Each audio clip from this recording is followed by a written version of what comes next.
Good morning, students. I hope you all have watched the previous video of this chapter and understood the concepts. Children, we observed the link between the Tamil Bhakti movement and Tamil worship, which in turn led to a reaction that is best represented in the Virashiva movement started by Basavanna and his companions, like Alama Prabhu and Akama Devi.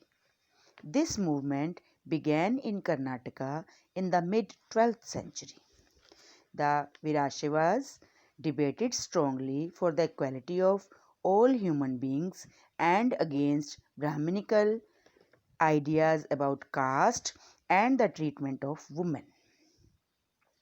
They were also against all forms of ritual and idol worship. Now, children, from the 13th to 17th century, Maharashtra witnessed a great number of saint poets whose songs in simple Marathi continued to inspire a lot of people. Major among these saint poets were Jananeshwar, Namdev, Eknath, and Tukaram, as well as women like Sakubai and the family of Chokhamela, who belonged to the untouchable Mahar caste. This regional tradition of bhakti focused on the Vithala temple in Pandharpur, as well as on the notion of personal God residing in the hearts of all people. Now, you all must be thinking, what is Vithala? It is a form of Vishnu. These saint poets rejected all forms of ritualism like outward display of devotion and social differences based on birth.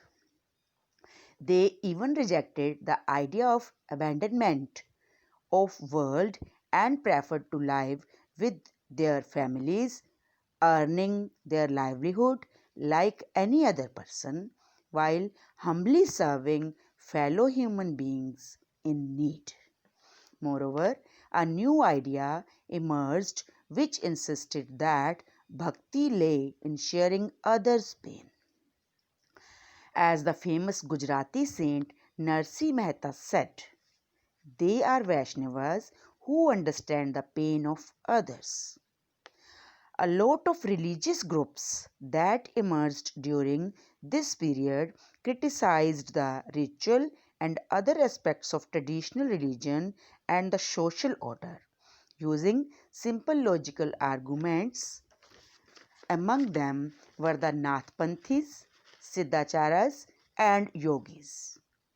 They supported abandonment of the world.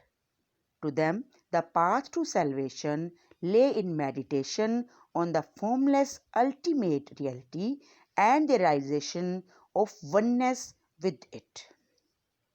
To achieve this, they supported intense training of the mind and body through parties like yogasanas, breathing exercises, and meditation. These groups became particularly popular among low castes.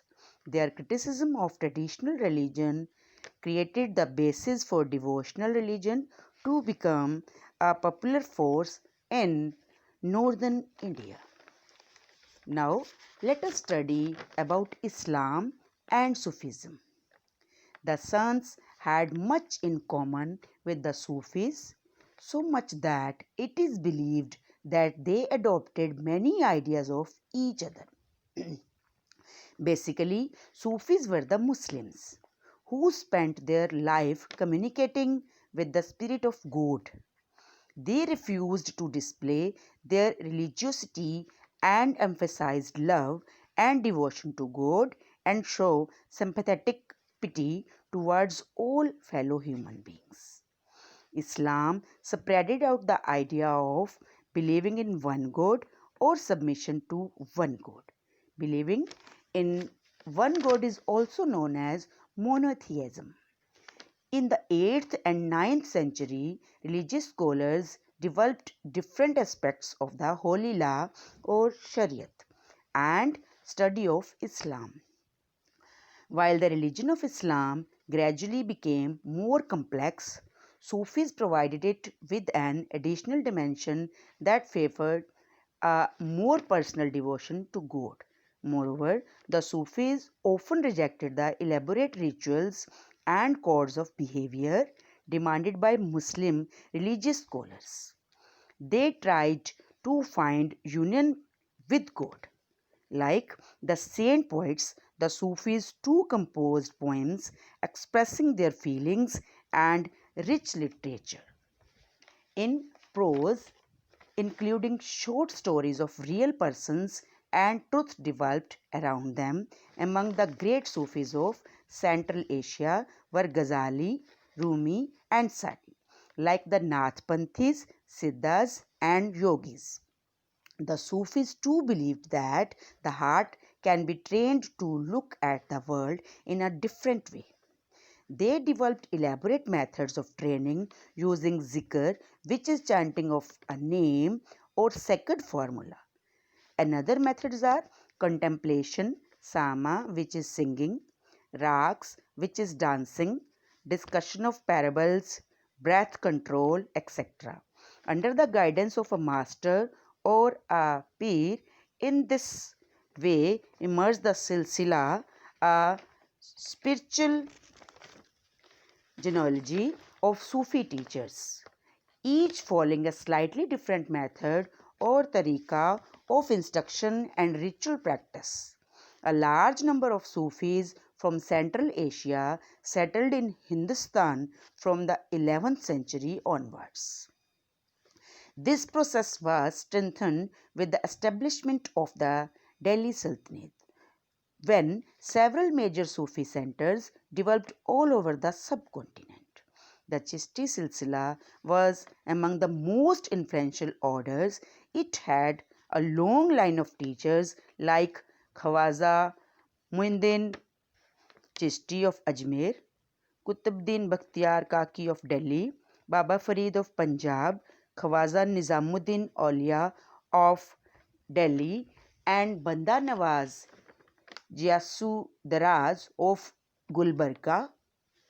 Furthermore, the Sufi masters held their assemblies in their khangas or hospices. Now you all must be thinking, what is hospice? It is a house of rest for travelers, especially one kept by a religious order.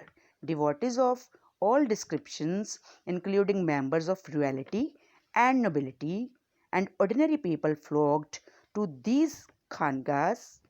They discussed spiritual matters, sought the blessings of the saints in solving their worldly problems, or simply attended the music and dance sessions. Often, people attributed Sufi masters with miraculous powers that could relieve others of their illnesses and troubles.